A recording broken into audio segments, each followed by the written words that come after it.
The Neshoba County Sheriff's Department encourages everyone to remain aware of their surroundings at all times and to always lock the door when exiting a vehicle. While it's not mandated, the CDC is encouraging everyone to wear protective masks to slow the spread and flatten the curve. 733. That's the number of days that have passed since Crystal McKinney saw her brother, Bruce Smith, alive. Now McKinney says she's just looking for answers and closure. Cyrus Ben is a husband, father, son, businessman, and now leader of the Mississippi Band of Choctaw Indians. I'm here at the Neshoba County Fair, where the long-running tradition of political speaking continued today, and we heard from several candidates, including 3 who are running for lieutenant governor. It's been about 10 years since Governor Phil Bryant says he first heard Philadelphia native Marty Stewart's idea for a Mississippi country music trail. Now a decade later, and the trail is only growing. It gives Mississippi an opportunity to stop and say, you know, I did not know that country music star was either from here or had such a history in Mississippi. People come from all over the world to see them. There's photographs from people in Germany and Japan and Switzerland that come to Mississippi just to stand and view these country music markers. Governor Bryant, Marty Stewart, and other special guests came to the Fair City to celebrate the trail's 5 new markers, honoring Johnny Cash, Jerry Lee Lewis, Steve Azar, Marty Gamblin, and a second Jimmy Rogers edition. Please make welcome the esteemed Phil Bryant. Gamblin has spent nearly 40 years in the business and represented some of music's biggest names, like Alan Jackson and Glenn Campbell. Gamblin says it feels amazing to be part of such a special group of people. You always have the question, why me? But it's, you know, I'm honored and certainly very appreciative of the fact that they recognize me. Governor Bryant says the country music trail is huge for Mississippi's past, present, and future. Jerry Lee Lewis's son's here, Lee Lewis, and so it just reminds people of the great country music stars that were either from here or, like Johnny Cash, came and played here or had a little incident with the Starkville Police Department. We'll be putting one up over there. There are around 30 of these trail markers already placed throughout the state, and the new ones will look very similar to this one, but each design will be specific to the artist. In Philadelphia, Ashleigh Fortenberry, News Center 11. He's been called the unluckiest hunter alive, but if you ask Tyler Hardy, he's feeling pretty lucky.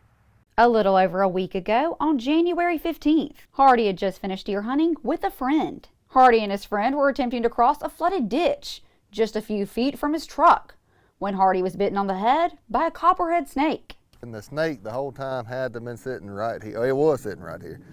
And he came across, and I had the dog with me, and I said, come around, I had a leash, I can jump across right here. And he said, okay. Well, he came. I leaned just like this. The dog was right here. He came up. I was handing him the leash. Whenever I came back, I guess my head hit that or what, I don't know, but he struck me right there on top of the head. Hardy described the immediate sensation from the bite as burning and throbbing. His friend Michael Kilpatrick rushed him to Neshoba General, where he was ultimately airlifted to a hospital in Jackson. Hardy was treated and released within 24 hours. I feel like I'm the blessed hunter alive. I feel like maybe the good Lord spared me. I must got some unfinished business here left to do. The most amazing thing of it was I've been struck by a water snake, a water moccasin just on my boot before, but I don't know because it was dark or what, but I mean the impact on my head, I hollered out. That's something got me. Hardy and Kilpatrick have some advice for anyone who might find themselves in a similar situation. Immediately, we assess the situation, find out what type of snake it was, called ahead to the emergency room, let them know what it was, and then we just safely made it to the emergency room as fast as we could. The worst thing to do is to overreact. Got to keep your heart rate at a normal rate. In Neshoba County, Ashleigh Fortenberry, News Center 11.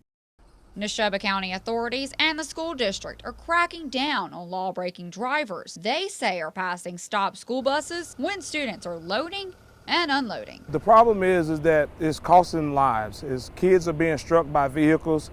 Obviously, Nathan's law kind of hits home back in December of 2009 where a kid was struck by a motor vehicle while trying to load or unload a vehicle. Nathan's Law went into effect back in 2011 in honor of a Mississippi 5-year-old who was killed when a vehicle illegally passed his school bus as he was unloading. By law, drivers are required to stop at least 10 feet behind a school bus that's loading or unloading students. Now, any driver who breaks this law is subject to fines and even jail time. Neshoba County School District Resource Officer Lindsey Kidd says drivers breaking Nathan's Law is something he has seen way too much of across the state and in the county. I've seen drivers, motorists passing school buses on the side of the shoulder, on the side of the road, and in other lanes, passing the buses while the stop sign are out.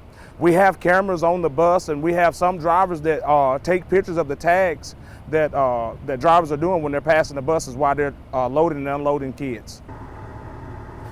This individual just passed a school bus. Kidd says he has already stopped several drivers for passing school buses this school year alone. And you passed the school bus while the stop sign was out. That is against the law. Kidd says students are taught to check their surroundings and look both ways before exiting the school bus. In Philadelphia, Ashleigh Fortenberry,